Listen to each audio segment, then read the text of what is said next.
ఇక్కడే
సీతమ్మ మధ్యాహ్న భోజన పథకం ఇంటర్మీడియట్ ఫస్ట్ టైము రాష్ట్ర చరిత్రలో ఇంటర్మీడియట్ విద్యార్థులకి డొక్కా సీతమ్మ మధ్యాహ్న భోజన పథకాన్ని యువ నాయకులు నారా లోకేష్ బాబు గారు ఈరోజు ప్రారంభించి ఒక చరిత్ర సృష్టించారు. మంచి భోజనం ఉంటే మంచి క్వాలిటీ ఎడ్యుకేషన్ తీసుకొని మంచి భవిష్యత్తుకు బాటలు వేసేటువంటి దానికి అవకాశం ఉంటుందని స్టూడెంట్స్ అభిప్రాయాలు తీసుకొని లోకేష్ బాబు గారు ఈ నిర్ణయం తీసుకున్నారు. డొక్కా సీతమ్మ పేరుని ఉప ముఖ్యమంత్రి పవన్ కళ్యాణ్ గారు సలహా ఇచ్చారు, సజెషన్ ఇచ్చారు. ఎమ్మటే ప్రీతం ముఖ్యమంత్రి చంద్రబాబు నాయుడు గారు ఆమోదం తెలిపి ఈరోజు లోకేష్ బాబు గారు డొక్కా సీతమ్మ మధ్యాహ్న భోజన పథకం ఇంటర్మీడియట్ విద్యార్థులకి ప్రారంభించబడింది. 27 కోట్ల రూపాయలు ఇమీడియట్గా, 85 కోట్ల రూపాయలతో రాబోయే రోజుల్లో 87 కోట్లతోటి క్వాలిటీ భోజనం. ఈరోజు మంచి పొంగలి, స్వీట్ పొంగల్, మంచి రైసు, ఒక కర్రీ, సాంబారు, రాగి జావా, వైట్ రైస్, ఇన్ని రకాలైనటువంటి సంతృప్తికరంగా భోజనం ఎప్పుడైతే ఉంటుందో విద్యార్థులు కూడా చదువు మీద దృష్టి పెట్టేటువంటి దానికి అవకాశం ఉంటుంది. కాబట్టి క్వాలిటీ భోజనం అందించాలనేటువంటిది నారా లోకేష్ బాబు గారి యొక్క ఆశయం. ఎందుకంటే ఈ రాష్ట్రానికి భవిష్యత్తే స్టూడెంట్స్. విద్యార్థులకు ఎప్పుడైతే బాగా మెరిట్గా తయారు చేయగలుగుతామో స్టూడెంట్స్ అని దేశానికి ఒక భవిష్యత్తు దిశ చూపెట్టేది వారు. ఈ దేశానికి పట్టుబొమ్మలే స్టూడెంట్స్ ఈనాడు. ఎందుకంటే రోజు రోజుకి టెక్నాలజీ పెరుగుతూ ఉంది. రోజు రోజుకి చిన్న పిల్లలకు కూడా గతంలో 10 ఏళ్లకు వచ్చిన ఎక్స్పీరియన్స్ ఈరోజు 3 ఏళ్ల పిల్లలకు కూడా వస్తూ ఉంది.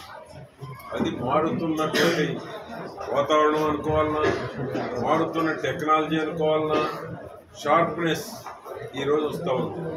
టెక్నాలజీని ఎంత ఉపయోగించుకుంటే అంత వేగంగా ఈ దేశంలో అత్యున్నత స్థానానికి ఎదిగేటువంటి అవకాశం ఉంది. శారదా హై స్కూల్ ఈరోజు బ్రహ్మాండమైనటువంటి హై స్కూల్, హైయెస్ట్ స్ట్రెంగ్త్ ఉన్నటువంటి హై స్కూల్. ఈరోజు సుమారు 1000కి పైబడి ఉన్నారు.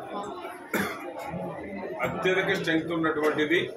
పేద మధ్య దిగువ తరగతి కుటుంబాల నుంచి ఉన్నటువంటి విద్యార్థులు ఈ యొక్క శారదా హై స్కూల్ ప్రతిష్టాత్మకమైనటువంటి హై స్కూల్ చిలకలూరుపేట నియోజకవర్గంలో, జిల్లాలో కూడా అత్యధిక స్ట్రెంగ్త్ ఉన్నటువంటి పాఠశాలల్లో ఒకటి.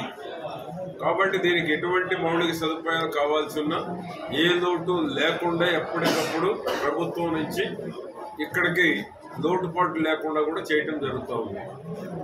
కాబట్టి మంచి హెడ్ మాస్టరు, మంచి ఎంఈఓ, ఇక్కడ టీచర్స్ కూడా కొరత లేదు, మంచి స్ట్రెంగ్త్ ఉంది. కాబట్టి అన్ని సబ్జెక్టులకి షార్ట్ ఫాల్ లేకుండా అన్ని రకాలుగా, ఎందుకంటే యువ నాయకులు లోకేష్ బాబు గారి ఆధ్వర్యంలో ఈ పోర్ట్ఫోలియో ఉండటం ఈ రాష్ట్రంలో ఉన్నటువంటి విద్యార్థుల యొక్క అదృష్టం. ఆ విధంగా క్వాలిటీ ఎడ్యుకేషన్ అందించి మంచి భవిష్యత్తును అందించాలనేటువంటిది నారా లోకేష్ బాబు గారి యొక్క కళ. రెండవది, తెలుగులో ప్రభుత్వ కార్యక్రమాలన్నిటికీ తెలుగులోనే పంపిస్తున్నారు. గతంలో ఇంగ్లీష్లో ఉండేది. జీవోలన్నీ తెలుగులో ప్రచురించి అందించడం జరుగుతూ ఉంది. దీనివల్ల కూటమి ప్రభుత్వం తెలుగు భాషకి ఎంత ప్రాధాన్యత కల్పిస్తున్నారు అనేటువంటిది దీన్ని బట్టి అర్థమవుతోంది.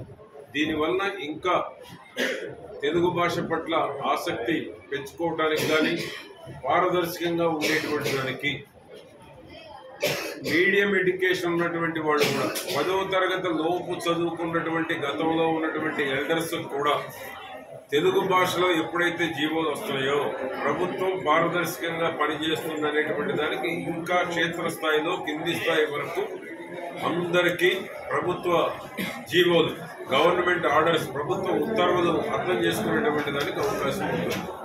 కాబట్టి ఇవన్నీ కూటమి ప్రభుత్వం యొక్క ఘన విజయాలు. ఈ కూటమి ప్రభుత్వంలో ప్రజలు సంతోషంగా ఉండాలి.